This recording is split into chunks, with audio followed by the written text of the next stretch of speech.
You have one new voice message. First voice message. Hey Ben, this is Bernhard over at University of Maryland Catering Department, Student Union. We have some leftover food from last night. I was wondering if you had anybody available to come and pick it up. You can reach me on my cell phone. It'd be great if you could pick it up today. If not, it'll probably end up in the trash. Okay? Thank you. Bye-bye.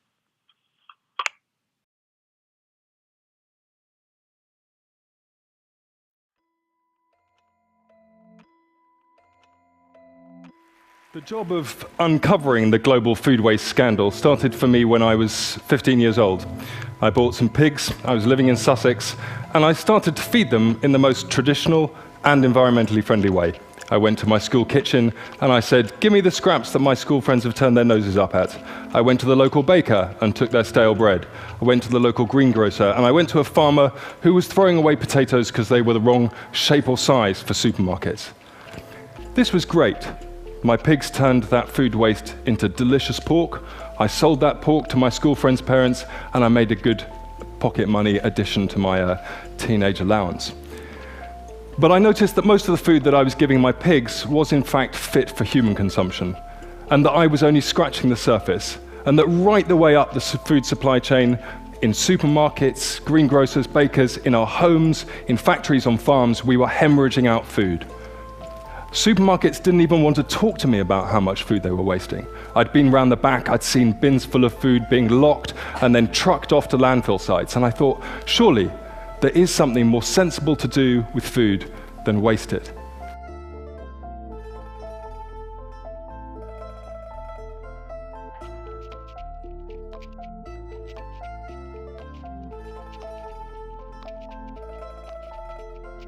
Food insecurity is a great kind of a descriptive term for what many, many thousands of people in our community are going through, and that is they probably have jobs, they probably work every single day, but the money that they make is not enough to pay the rent, gas for the car, or other transportation costs and healthcare costs and childcare costs that families struggle with every day. And sometimes food is the one thing that they don't have enough of. The problem of hunger is not just about this one issue of recovering food that's getting thrown away. It's about everything that the government does on behalf of working people. It's a social justice issue.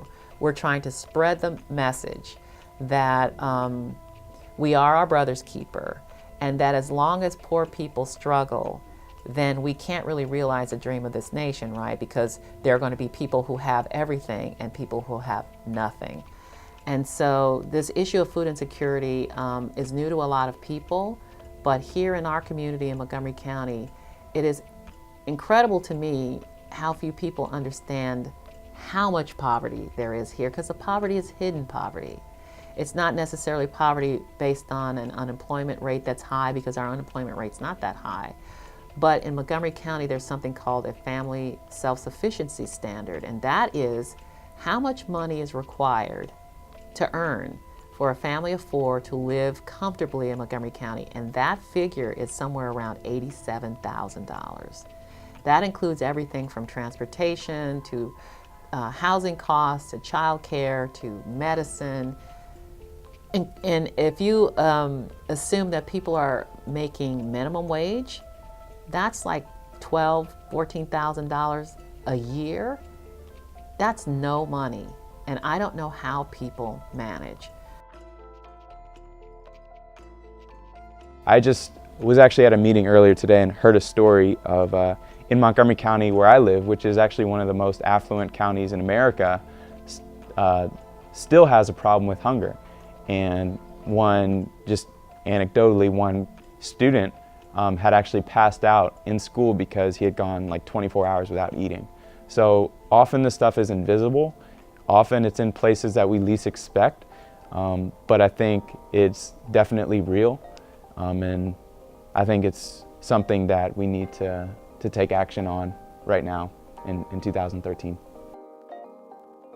A country like America has 4 times the amount of food that it needs. If you include not just the food that ends up in shops and restaurants, but also the food that people feed to livestock, the maize, the soy, the wheat, that humans could eat, but choose to fatten livestock instead to produce increasing amounts of meat and dairy products, what you find is that most rich countries have between 3 and 4 times the amount of food that their population needs to feed itself.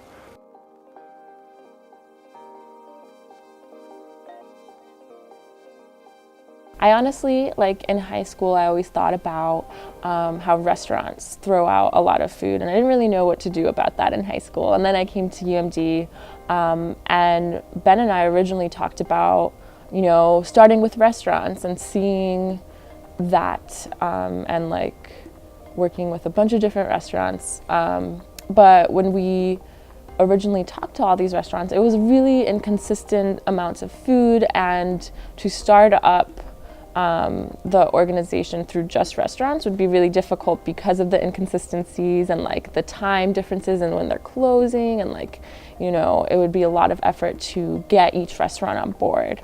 And then we found this way of recovering from dining halls, and we didn't even think about it until we saw the waste, and it was just so perfect. They're feeding thousands of students each day, and it's such good quality food, and there is inevitably so much food waste because it's such a large operating venue.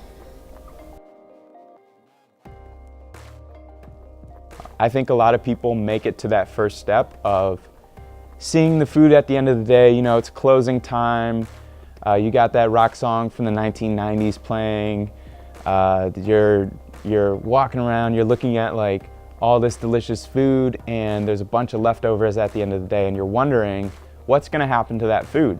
I think a lot of people have that.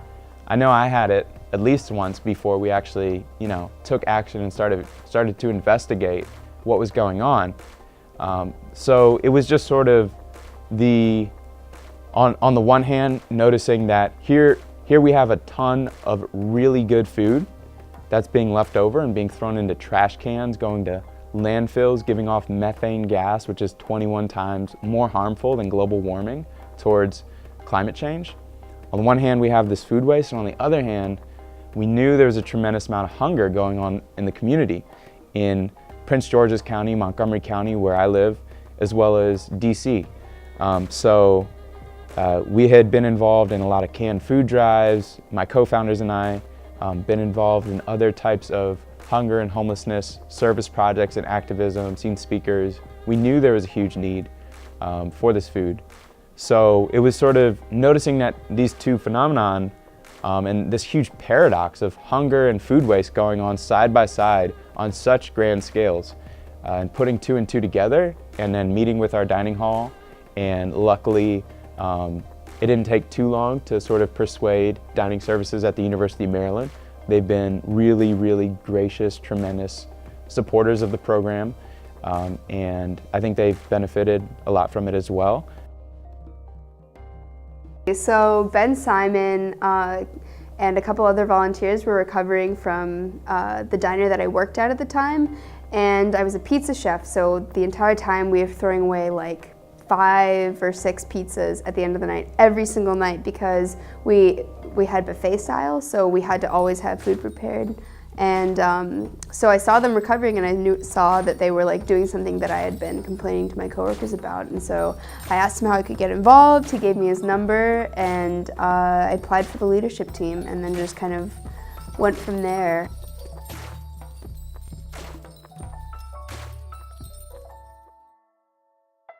So FRN is, I think, one of the simplest but best ideas that students have ever come up with. It basically is just a network of individuals, of schools, of groups, organizations that take a night of the week out to collect food from either dining halls, sporting events, catered events, or just random events that have excess food.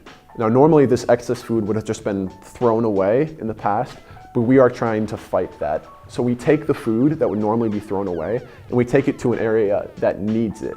So homeless shelters or food pantries. And typically these food pantries or homeless shelters would have to use money that they've been raising to buy food if they didn't have enough food. Because typically they would get donated food from churches or other organizations. But now they have almost an excess of food because we've been donating so much food to them. So they can use that money for a lot of other programs.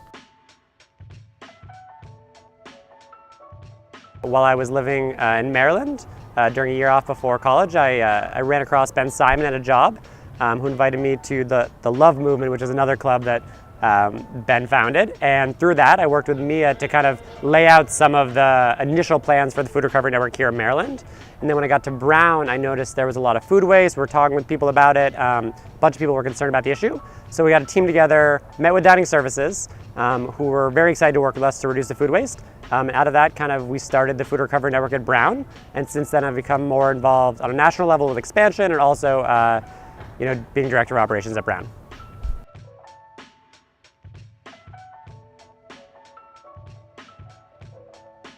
At first, it was literally during finals week. I would be running out at 9, 10, and 11 p.m. to different campus places, picking up bagels. And that was just totally hectic. And then the next semester in the spring, we kind of got it together. So we got a 4-person leadership team. And we started doing pilot runs once a week, picking up prepared food from our main dining hall. And then by the end of the semester, we were picking up 7 days a week from 4 different locations on campus. And we got about 6,000 pounds last year. And then this year, we really got our act together. We have another 4-person leadership team, 70 volunteers. We pick up from 7 different locations on campus, 7 nights a week. And about 3 weeks in, we've already picked up 3,000 pounds of food that would have been thrown out, and we brought it down to shelters in the Providence area.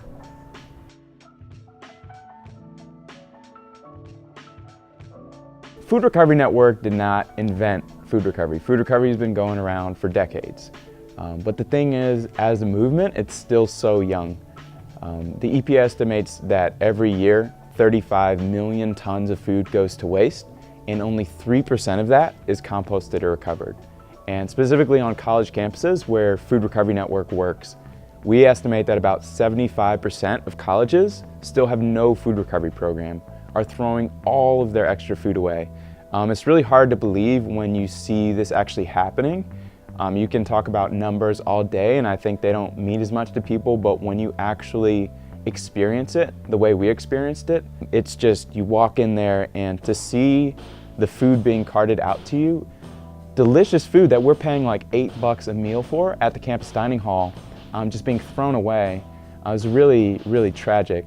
And when we started, it was, first few recoveries, 100, 200 pounds of food every night, just massive amounts, filling up trays. And that's sort of how we came to realize that this probably wasn't just happening at the University of Maryland. So while we didn't really invent food recovery, I think we were the first ones to sort of say, hey, this is absurd that this is still going on at the University of Maryland, that this didn't start at the University of Maryland until 2011. So we asked ourselves the question, how many other college campuses across America are still throwing all of their food away?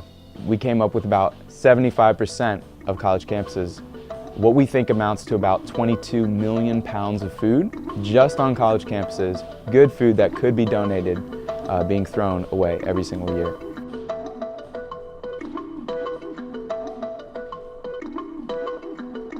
Well, to answer the question of, what I think about the food recovery problem in our nation is the fact that there's not a food shortage problem in our nation. There's a food distribution problem. And so there's just so much food being wasted every year, and we're just doing a small part of being able to solve that problem. Yeah, Taylor Farms was an amazing contact. As I said, I was just purchasing this vehicle from the president and of Taylor Farms, and I asked him to give me a little bit of food from my food bank, and he said he wanted me to solve a larger problem. And from that day, we have been receiving food from Taylor Farms at around 10 to 15,000 pounds per week, and have had up to over 35,000 pounds on several weeks. They had 2 options. They could either throw it away or give it away, but they could never find anybody who would take the investment that we have done to spend the money to rent the trucks and things like that to come get the food and to distribute it. Now we're working with Rockville city government, and they're developing a food recovery network for the county. We're going to try to do that also in Prince George's County and many other counties that are in Maryland. So sky's the limit. I became involved in the Food Recovery Network after meeting Ben Simon more than a year ago at an event in Tacoma Park, where I was on the panel of a bunch of people talking about food insecurity in our community. And he was in the audience, and when the event was over, he waited for me to talk to me. So we became acquainted, and he told me the work he was doing on the campus at the University of Maryland, and I was blown away. And I'm literally, as soon as he told me what he was doing, I started thinking about how can we replicate this at the county level. I wrote a proposal that turned into a resolution that went before the county council, asking to begin a food recovery implementation work group, which met for the first time today, January the 10th of 2013, and it was an extraordinary meeting. I've been doing this for 7 years as a member of the council, and I have never been more inspired by the work of so many people, including corporate sponsors from Safeway and Giant Food, and there were incredible people in the room with such energy and such great ideas about the work that they all do, which is really to give back in all these extraordinary ways to people struggling. People think there are some issues with liability, but the fact of the matter, there is no issues with liability because of the Bill Emerson Good Samaritan Act, which says that food donators that are donating without any kind of intent to harm will be completely cleared of liability. So once people hear that and they hear what we're doing, everyone is excited. I think there are so many portions of the United States infrastructure that need to be changed, but food is one of the biggest ones because food is our second largest waste stream. And so I think FRN is a fantastic idea that's tackling one of the biggest issues in the United States as far as environmental concerns and sustainability concerns.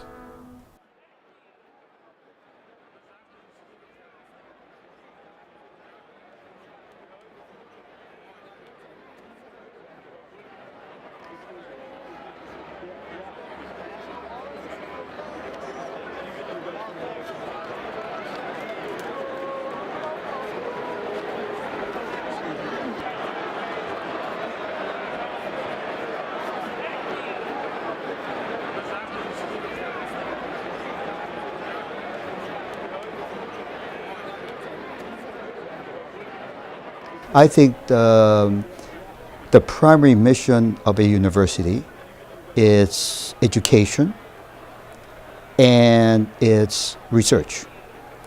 But I think in the 21st century, when we're faced with these very major intractable problems of environmental sustainability, clean water, homelessness, obesity, people going hungry, and so on and so forth, that I think it's not just enough to learn, but also to apply what one learns for the causes of justice and compassion and improving the community.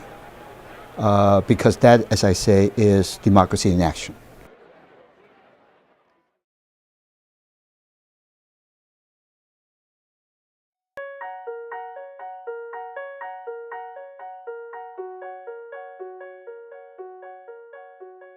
I think that there shouldn't be hungry people in the area, and it shouldn't be so hard to get people on board to like save this food, and like you know, when people have reservations about donating or like the liability, I think it'd be really cool to kind of address some of those issues. And you know, shelters shouldn't have so much need for more food. I think the significance of the Food Recovery Network is manyfold. First of all, young people are doing it, which is so fabulous, and it has really inspired me. They saw a need, they saw food being thrown away, and they said, this is wrong.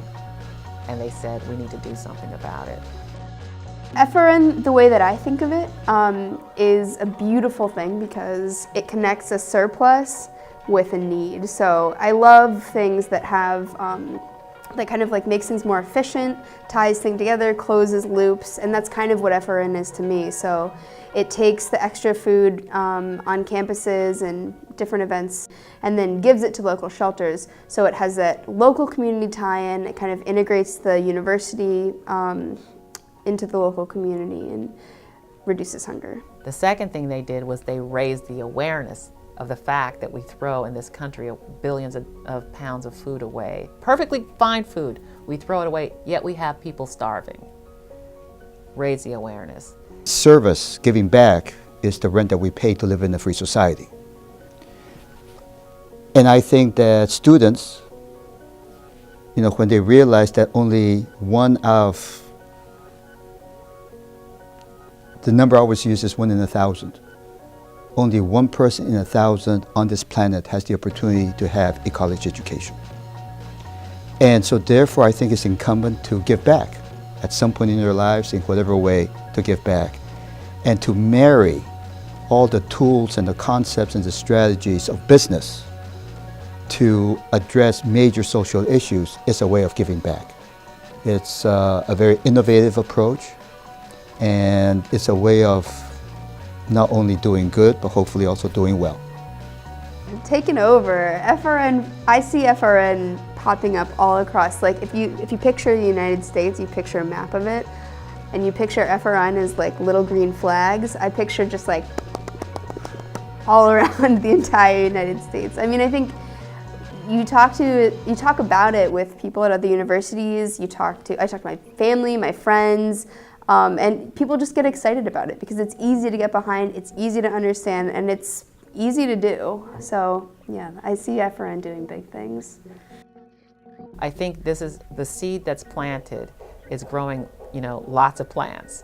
And I hope to continue this work because it becomes more than feeding people. It becomes more about what is our responsibility as human beings and our responsibility as our brother's keeper.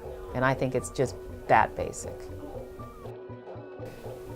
You give somebody a fish and that person has a meal. You teach that person to fish, that person has a meal for a lifetime.